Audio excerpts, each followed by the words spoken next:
આજે આપણે જોશું સ્વાધ્યાય 1.1 નો દાખલા નંબર 4.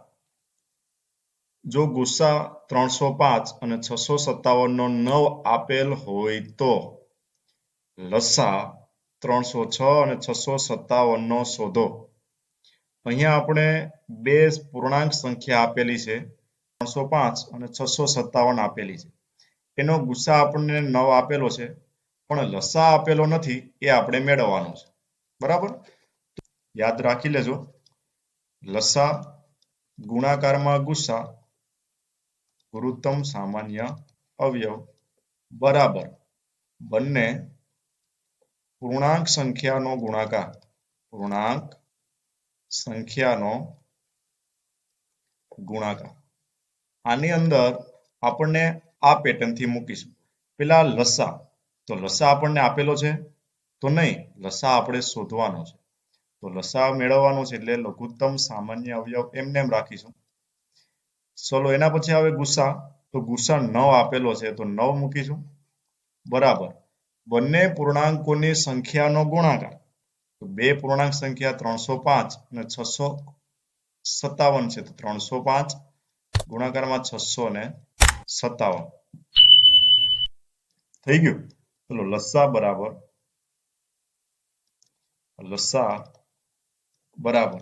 305 ગુણાકારમાં 657 અને છેદમાં આ 9 ગુણાકારમાં છે, નીચે આવશે તો ભાગાકારમાં. બરાબર 305 અને 657 નો ભાગાકાર કરીશું, સોરી ગુણાકાર. તો 305 અને 657, 305 ગુણાકારમાં 673 નવા 157, 657 થાય. બરાબર, આપણને ખબર ન હોય તો આપણે સાઈડની અંદર પણ કરી શકીએ. તો અહીંયા શું આવેલું છે? 305 ગુણાકારમાં 73. આ બંનેનો ગુણાકાર કરીશું. 305 ગુણાકારમાં 73. 0 7 5 35 ઉપર 3 7 ગુણ્યા 0 0 અને 3 7 3 21. મિત્રો 3 5 15 ઉપર 1 3 0 0 અને 1 3 3 9. તો 5 5 ને 6 9 ને 3 12 ઉપર 1 2 અને 2. બરાબર, તો શું? તો 22 2 65. આ મળી ગયો આપણને લસા. તો લઘુત્તમ સામાન્ય અવયવી. બરાબર, આ દાખલો એક જ આપેલો છે, પણ આના જેવા અનેક દાખલા પૂછાઈ શકે. આખા ચેપ્ટર.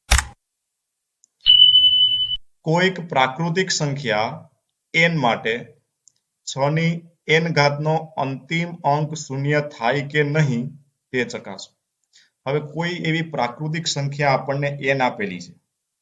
કઈ સંખ્યા છે આપણને ખબર નથી, પણ આપણે n આપેલી છે. તો એની 6 ની n ઘાતનો અંતિમ અંક શૂન્ય થાય કે નહીં ચકાસવાનું છે. બરાબર, તો આપણે એક પ્રમેય આગળ શીખી ગયા કે કોઈ પણ 6 ની કેટલી ઘાત છે મિત્રો? n ઘાત છે.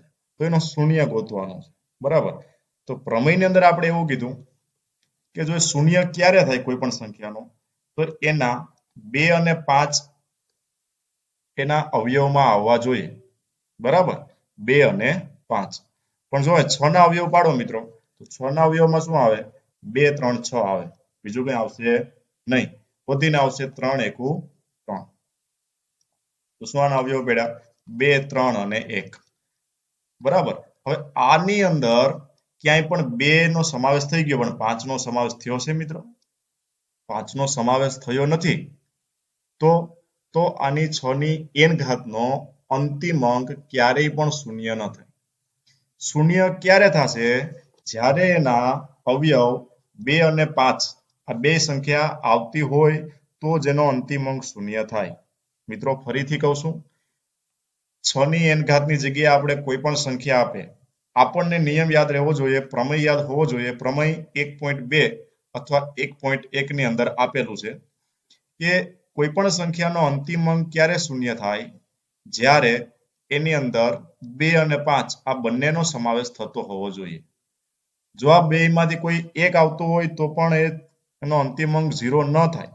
બરાબર, 2 અને 5 બંને સાથે હોય તો જ એનો અંતિમ અંક 0 શૂન્ય થાય એટલા માટે આ દાખલાની અંદર 6 ની n ઘાત તો 6 ના અવયવ 2 3 1 પડશે હવે 2 તો આવી ગયા પણ 5 આવતા નથી તો એનો મતલબ એમ કે 6 ની n ઘાતનો અંતિમ અંક શૂન્ય થશે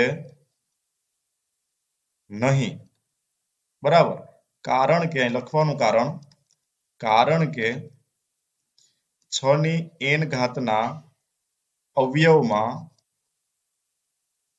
2 અને 5 નો સમાવેશ થતો નથી બરાબર પ્રમેય 1.2 આપેલો છે જૂની ટેક્સ્ટ બુકમાં 1.2 હતો તો પ્રમેય 1.2 મુજબ શરતનું પાલન થતું નથી શરતનું પાલન થતું ન હોવાથી 6 ની n ઘાતનો અંતિમ અંક